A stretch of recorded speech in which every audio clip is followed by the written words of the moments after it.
Chapter 5. The Rose Perceives That It Is an Engine of War by Victor Hugo from the book Les Missérables. One day Cosette chanced to look at herself in her mirror and she said to herself, really, it seemed to her almost that she was pretty. This threw her in a singularly troubled state of mind. Up to that moment she had never thought of her face.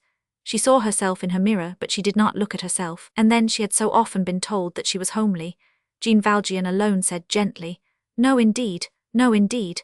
At all events, Cosette had always thought herself homely, and had grown up in that belief with the easy resignation of childhood. And here all at once was her mirror saying to her, as Jean Valjean had said, no indeed.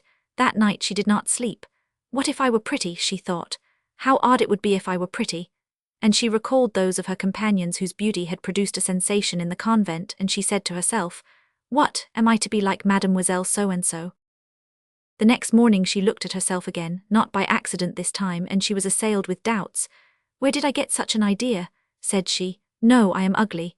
She had not slept well, that was all. Her eyes were sunken and she was pale. She had not felt very joyous on the preceding evening in the belief that she was beautiful, but it made her very sad not to be able to believe in it any longer. She did not look at herself again, and for more than a fortnight she tried to dress her hair with her back turned to the mirror. In the evening, after dinner, she generally embroidered in wool or did some convent needlework in the drawing-room, and Jean Valjean read beside her. Once she raised her eyes from her work, and was rendered quite uneasy by the manner in which her father was gazing at her. On another occasion she was passing along the street, and it seemed to her that someone behind her whom she did not see said, "A pretty woman, but badly dressed. Bah, she thought, he does not mean me, I am well dressed and ugly." She was then wearing a plush hat and her merino gown. At last, one day when she was in the garden, she heard poor old Toussaint saying, "Do you notice how pretty Cosette is growing, sir?" Cosette did not hear her father's reply, but Toussaint's words caused a sort of commotion within her. She fled from the garden, ran up to her room, flew to the looking-glass. It was 3 months since she had looked at herself, and gave vent to a cry. She had just dazzled herself. She was beautiful and lovely. She could not help agreeing with Toussaint and her mirror. Her figure was formed, her skin had grown white, her hair was lustrous, an unaccustomed splendor had been lighted in her blue eyes. The consciousness of her beauty burst upon her in an instant, like the sudden advent of daylight. Other people noticed it also, Toussaint had said so. It was evidently she of whom the passerby had spoken, there could no longer be any doubt of that. She descended to the garden again, thinking herself a queen, imagining that she heard the birds singing, though it was winter, seeing the sky gilded, the sun among the trees, flowers in the thickets, distracted, wild, in inexpressible delight. Jean Valjean, on his side, experienced a deep and undefinable oppression at heart. In fact, he had, for some time past, been contemplating with terror that beauty which seemed to grow more radiant every day on Cosette's sweet face. The dawn that was smiling for all was gloomy for him. Cosette had been beautiful for a tolerably long time before she became aware of it herself. But from the very first day, that unexpected light which was rising slowly and enveloping the whole of the young girl's person wounded Jean Valjean's sombre eye. He felt that it was a change in a happy life, a life so happy that he did not dare to move for fear of disarranging something. This man who had passed through all manner of distresses, who was still all bleeding from the bruises of fate, who had been almost wicked, and who had become almost a saint, who, after having dragged the chain of the galleys, was now dragging the invisible but heavy chain of indefinite misery. This man whom the law had not released from its grasp and who could be seized at any moment, and brought back from the obscurity of his virtue to the broad daylight of public opprobrium. This man accepted all, excused all, pardoned all, and merely asked of Providence, of man, of the law, of society, of nature, of the world, one thing, that Cosette might love him. That Cosette might continue to love him, that God would not prevent the heart of the child from coming to him, and from remaining with him.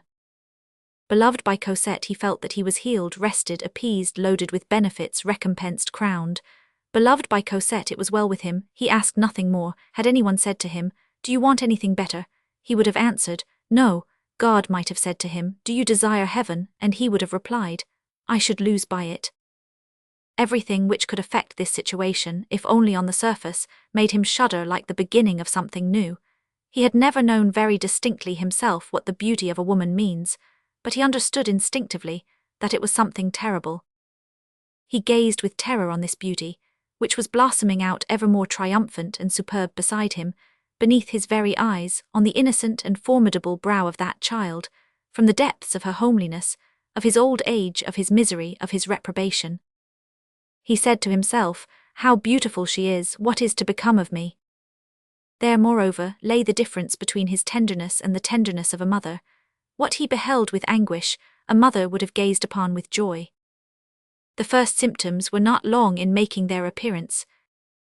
On the very morrow of the day on which she had said to herself, "Decidedly I am beautiful," Cosette began to pay attention to her toilet. She recalled the remark of that passer-by, pretty but badly dressed, the breath of an oracle which had passed beside her and had vanished, after depositing in her heart one of the two germs which are destined, later on, to fill the whole life of woman, coquetry. Love is the other. With faith in her beauty, the whole feminine soul expanded within her.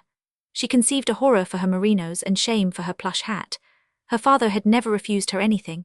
She at once acquired the whole science of the bonnet, the gown, the mantle, the boot, the cuff, the stuff which is in fashion, the colour which is becoming, that science which makes of the Parisian woman something so charming, so deep and so dangerous. The words heady woman were invented for the Parisienne.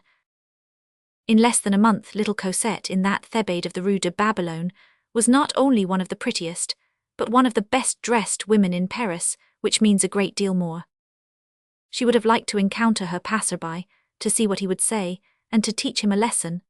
The truth is that she was ravishing in every respect, and that she distinguished the difference between a bonnet from Gayrard and one from Herbaut in the most marvellous way.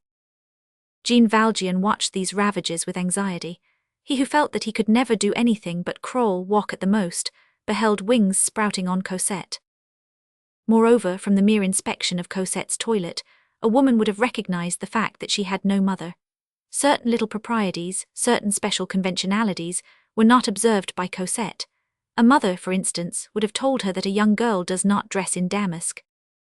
The first day that Cosette went out in her black damask gown and mantle, and her white crepe bonnet, she took Jean Valjean's arm, gay, radiant, rosy, proud, dazzling. "Father," she said, "how do you like me in this guise?" Jean Valjean replied in a voice which resembled the bitter voice of an envious man, "Charming." He was the same as usual during their walk. On their return home he asked Cosette, "Won't you put on that other gown and bonnet again? You know the ones I mean." This took place in Cosette's chamber. Cosette turned towards the wardrobe where her cast-off schoolgirl's clothes were hanging. "That disguise," said she. "Father, what do you want me to do with it? Oh no, the idea, I shall never put on those horrors again. With that machine on my head I have the air of Madame Mad Dog." Jean Valjean heaved a deep sigh. From that moment forth, he noticed that Cosette, who had always heretofore asked to remain at home, saying, "Father, I enjoy myself more here with you," now was always asking to go out. In fact, what is the use of having a handsome face and a delicious costume if one does not display them? He also noticed that Cosette had no longer the same taste for the back garden.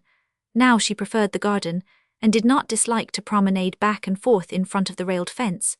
Jean Valjean, who was shy, never set foot in the garden. He kept to his backyard like a dog.